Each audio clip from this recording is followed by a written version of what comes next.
This is Her Standards. We are at the 4 Points by Sheraton Airport Hotel. Today, we discuss life after prison. What does it look like? And our panelists will also tell us what life looks like after the freedom. My name is Quinta Bori. To follow this discussion, you can talk to us on all our social media pages. We are available as KTN Home across Facebook, Twitter, and Instagram. Or you can talk to me directly on Queenie Mbori on Facebook and Instagram, as well as Queenie Saina on Twitter. Today, I am joined by this amazing panel. We want to have a very intriguing discussion.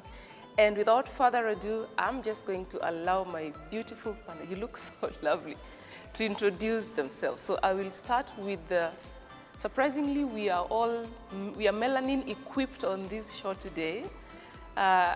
This is happening, it only happens on Her Standards. So from my extreme right, kindly tell us who you are, what you do, and how you're feeling about today.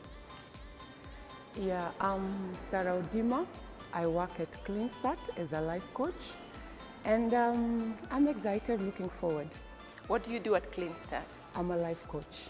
What does that job involve? Yeah, life coach, basically I use my life experience to help women who've been behind bars. Yeah, to just be aware of their potential and to reach out to those potential and become everything they should be in life. Lovely. Yeah, so I just make them know what they are good at, what they are passionate about despite everything that happened, and reach out to it. Wow. Yes. Okay. Yeah. I'm going to allow my next guest to introduce herself. Okay, so my name is Cyprine Omollo. Yes. And at Clean Start, I am the curfew program lead and also head of internal services. And when I talk about curfew, I mean it is the coalition of formerly imprisoned women. And we want to ensure that formerly imprisoned women are authors of their own development at grassroots level, and they are able to lift one another up and have a community that is able to give them a support system for them to reintegrate successfully back into the society. So that is my passion, that is what I feel good about, and that is my calling.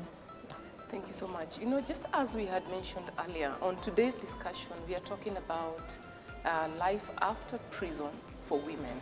And one thing that my panelists have in common is that they have actually served time. And I just want, first of all, to thank them for the courage and the vulnerability of allowing themselves to be here, because not so many people are proud of that tag. So I'm going to allow them, because I think it is important, to each tell us their story. Where do you come from? What happened? If it is not too much to ask, what happened and how was that experience for you? Let's start with you, Cyprine. Okay, great. So thank you so much. So I served time at Langata Women's Prison, and it's a long story that maybe we may not be able to cover in this show. But I served 6 months because of a death. And after that, I lost my husband, and life reintegrating or coming back into the society was quite difficult. And having seen what women go through when they are in prison, I had this desire to make sure that any woman who has been in prison does not go through what I went through. I'm lucky because I had the family support, and the support system around me was so tight, and that is what kept me going. But if I didn't have that, then I would have definitely gone back to prison, or I would be doing something totally different. I will not be the person I am today. So served 6 months, paid the debt. I'm still struggling with rebuilding my life and putting it back together. And so the journey after prison is actually the most difficult. And people find comfort in being in prison because it comes comfortable, other than going to face the society who gives you a second sentence after serving time. Wow, we'll get back to that experience about, coming back to the society and trying to reintegrate your life and building up that. I want to know what happened. Yeah, I'm one woman who is so passionate to see a woman empowered. Yes. And especially with what is happening right now, you see so many women are financially struggling, really, really struggling. I was a recruiting agent here, and there was some money that was not handled well where I was working, and it ended me in prison. Yeah, but that did not stop me from having that passion of seeing a woman empowered and using the right techniques to earn money. So while I was serving my term in Langata, I was given a 3-year sentence, and it was not the best experience, especially when you know that you've left your family behind, you don't know how they are doing, you know, it is so traumatizing. But I'm a very positive woman. While I was just there, I didn't know what next. I just didn't know what next, but I was always waiting for what next for me. What's gonna happen after this? And that's when Clean Start came with a program of mind shift change, yeah? Because, you know, when you go through a criminal justice system, there's a lot of trauma, a lot of revenge, you know, you feel like, I don't know, you know, you feel a lot of bitterness, you know, hatred to even the judge himself. But I am so grateful for the program that Clean Start brought that made me know that the judges are doing their job. The police, even if I felt they were unfair to me, so far I really felt they were so unfair. But I came into terms of I have to take responsibility because I have a life ahead of me. And that's how my mind was changed. You know, I got the grace to forgive, let go, and I was able now to start healing from inside. And immediately I left prison. That was my #1 mandate, that let every woman who leaves prison be given a chance to get to know what is happening in your life, get to know what is happening inside your inner world and even the outside world. Fine, people are going to judge you, they're going to do everything, but what matters most is you. How do you see yourself? You know, how do you view yourself? Fine, it has happened. Things happen and sometimes it's out of your control. But how do you view yourself? And that's how I'm so passionate about life coach. You know, you need to know, who are you? If somebody came today and asked you, who are you? The first thing that somebody might even answer is the label they got when they went to prison. But that's not who you are. You know, you're a woman, you're a mother, you are a beautiful being, you know. And that's what we remind the women who are behind bars, that you are a woman and there's something beautiful about you. That's what I wake up to do every day. Very nice, Esther. You know, you mentioned that you felt as if the police were unfair to you. Yeah. And you said prison is very unfair. Probably if you could just highlight some of the low moments that you went through while in prison. And then while you talk about that, was there anything good? Was there anything positive that you came out with after serving your term? Yeah, definitely low moments are there so much because there's a lot of confusion. And as you're going through the criminal justice system, you're basically never given time to even say anything because we believe so much in the lawyers, yeah? Even when you feel like, I think I need to talk, but you see now you have a lawyer who is supposed to speak on your behalf. And there are lessons to learn. You learn a lot. Basically, I came out with a lot of lessons and learnings I got from there. #1, a woman needs to know her right. That's the first thing. Know your right, you know. I didn't know my rights. If I knew what I know today, I think I would have stood better even without a lawyer and speak for myself that this is how things were, this is how everything is. And maybe I wouldn't have ended up behind bars. Yeah, so right now I came out with that knowledge of I need to check my, you know, if a case comes, how do you build your grounds? How do you build the evidence? Because most of the time we have the evidence, but we just don't know how to present ourselves. Yeah. Wow. Cyprine, I'm sure you had a life before being incarcerated. What was that you were doing? And above all, do you remember the first time or the first night in that prison cell? How did it feel like for you? So I had a life, and I lived with my then husband at in Nairobi, and I was working. And having been a lady who always found her way, and being this person who was able, I was able to make everything work and run, I had a good life. And I had a daughter who was by then 2 years old. My husband was very sick. He had a heart condition, and so most of that time was spent in and out of Aga Khan Hospital, just taking care of him, and the medical bills went soaring over the roof, and I had to really take care of him. And that's how come, trying to find alternative ways of making a living, I ended up in debt. And that was amazing. But stepping into Langata and just that shift, the first night, when the judge says that you have to go to prison, I was like, I was disappointed in myself. I was devastated. I was angry that this is happening. The shock. So you get into prison, and this first night, the first time I stepped in, apparently there was some sort of fight going on within the prison system, within the prison, the women and the guards. And it's your first time, and you know you're stripped of your dignity.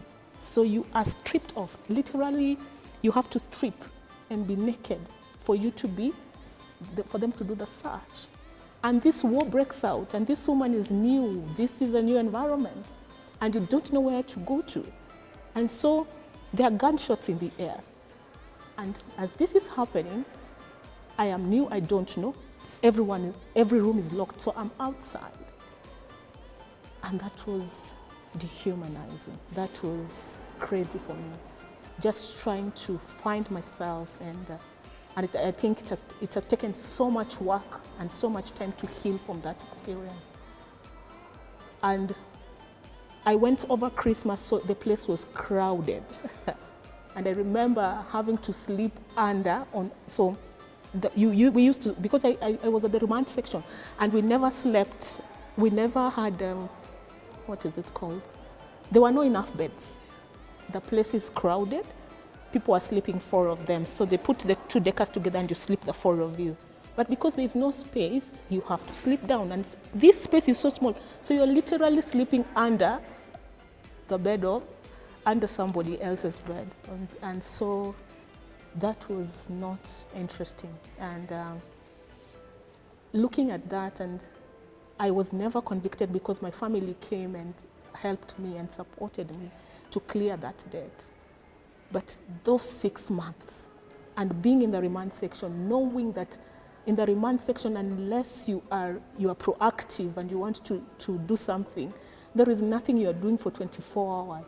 So I spent time perched on a bucket and many nights reading, taking my mind out there, because I realized that I was actually getting depressed. So reading anything and everything I got. So even if somebody came in with a newspaper that was for 5 years ago, I will still read it to just keep my mind occupied. And after those 6 months, luckily enough, I was out. So yeah, that's how it looked like. After you came out, yes, then you're hit again by the loss of your husband.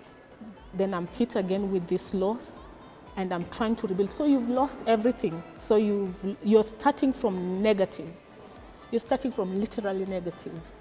I had to go and live with relatives because that is the only thing that could happen at that time. And my daughter was staying with my sister, and still is staying with my sister because of those challenges.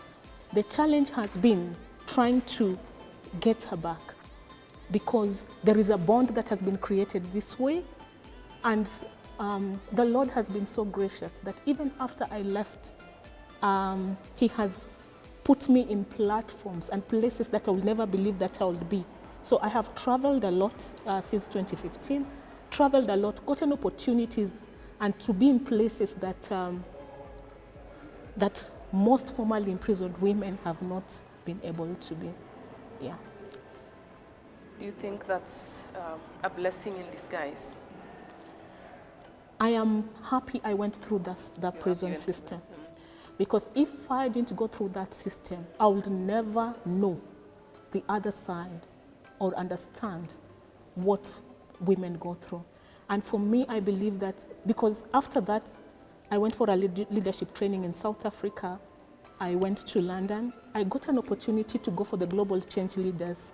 I was selected in 2020. We couldn't do that because of COVID. And I am now the Global Thinkers Mentee at Athena 40 this year.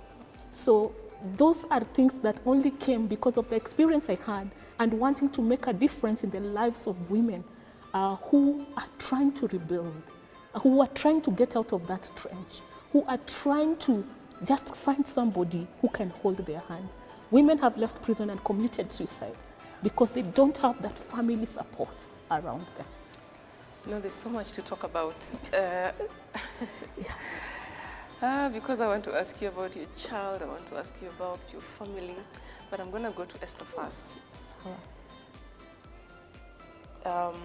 Having served your time, and then you're coming back to the society and coming back to your friends and family, how did they receive you?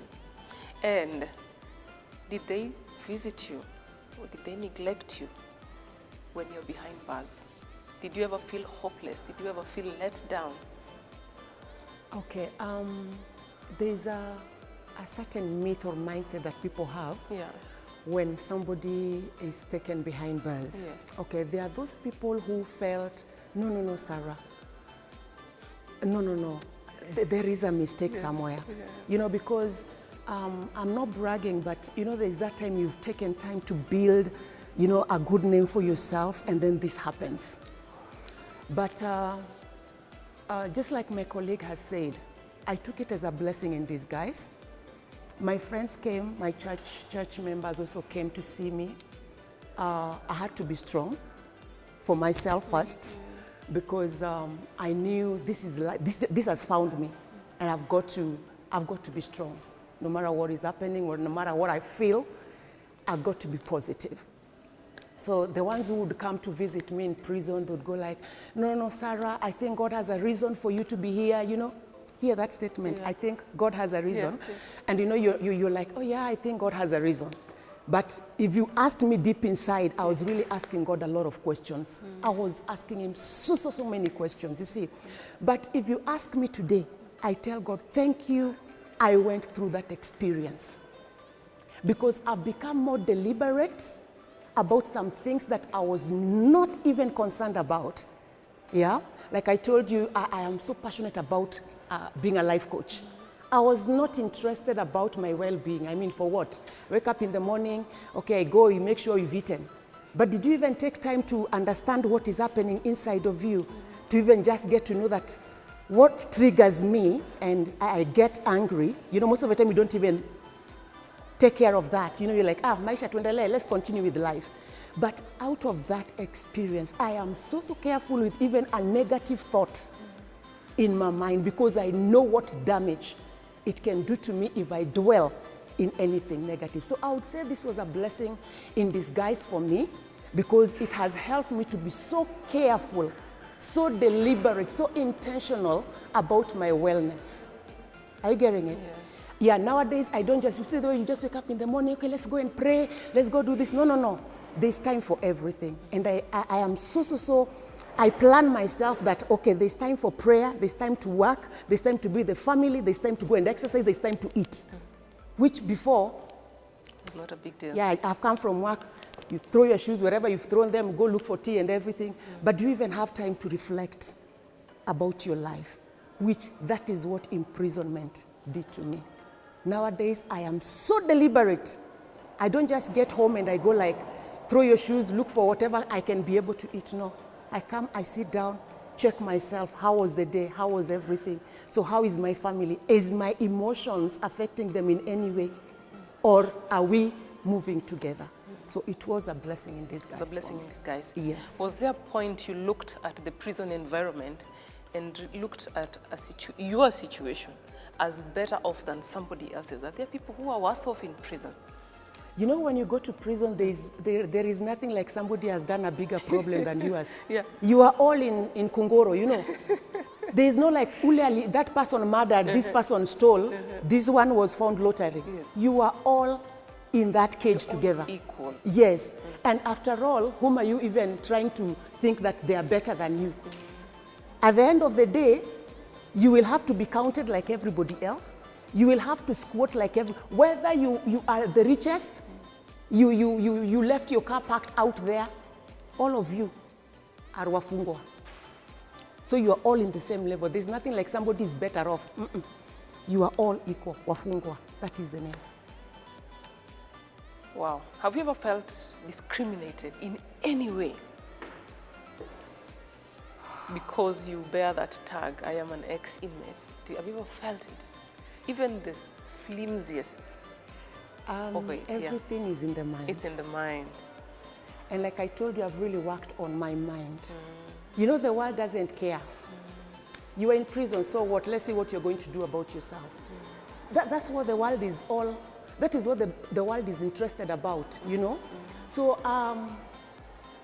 discrimination is there. It is there, and it will be so much an impact if you allow it. You know, if you allow what you went through to define you, then the discrimination is gonna be of an impact. Let me give an instant, like when I went to serve, I didn't serve in Nairobi when I was given my community service order. I went to shags where I felt nobody knew me. Shock on me when I arrived, everybody knew I was behind bars. You know, so my first time I wanted to go and give God thanks. You've released me before time, you know.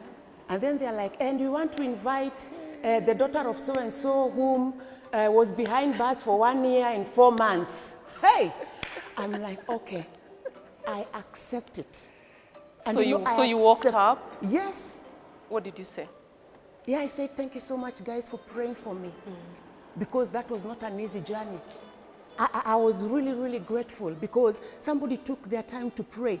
And I think there's no better way to define somebody who was behind bars. You were behind bars, that's the truth. You see? So I accepted it, and I had to label myself again.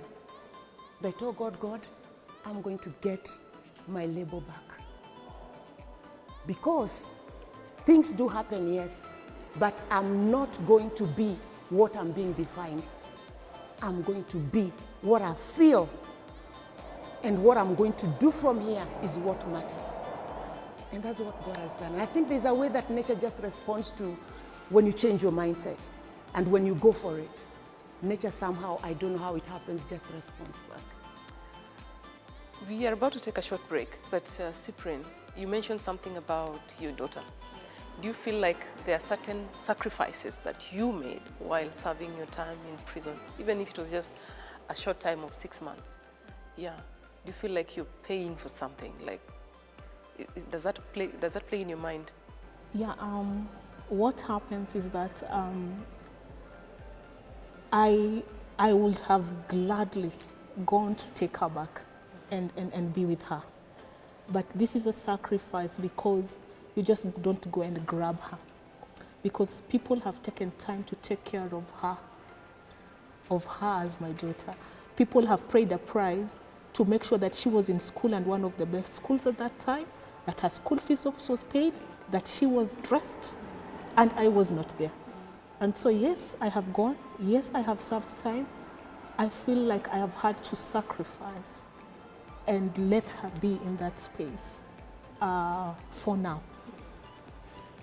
And it's such a tricky balancing act.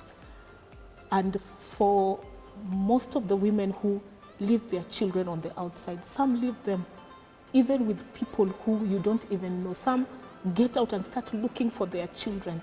But I am glad that I had a family that stood around her. So many times, if you've gone through, and I'm speaking about me myself, I went through this system, and many times I feel like I have to make that sacrifice for purposes of ensuring that everyone is taken care of, and that I'm not being selfish at the end of the day. Yeah. So what do you miss about having her around? What I miss about having her around is the fact that she has grown. She's called Star.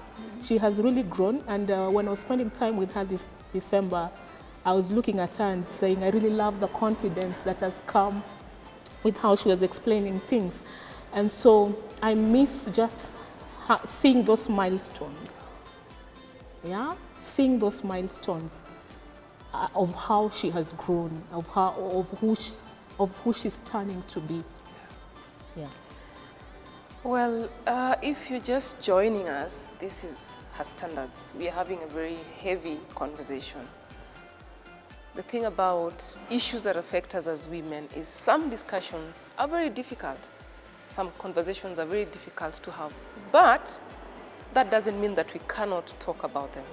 Today, we are talking about life after prison for women. This is a reality that many women are facing across the globe. And therefore, we are looking at how women can adjust to life after prison. How do they deal with the stigma? How do they rebuild their life? I know you have comments for us. If you want to join us, you can find us on social media across the board at KTN Home, or you can talk to me directly at Queenie Mbori on Facebook and Instagram, or Queenie Saina on Twitter. The hashtag to use is Her Standards. When we come back, we will delve deeper into what our panelists of today are doing about rebuilding their lives. They are part and parcel of an organization called Clean Start. Do not go away. Let's talk more about that after the break.